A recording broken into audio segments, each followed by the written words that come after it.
Magandang hapon sa inyong lahat. Welcome to my kitchen. Menu for today is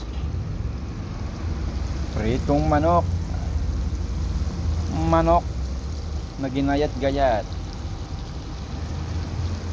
Yan. Masarap yan kasi meron siyang magic.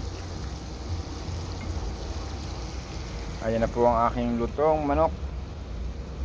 Malasang malasa.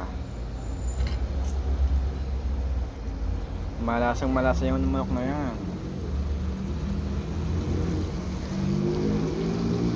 Ang katabi ay secret muna.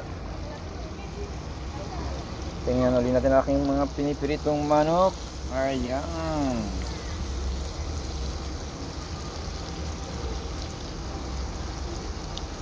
Ito lang yan sa Novara. Ang pritong manok.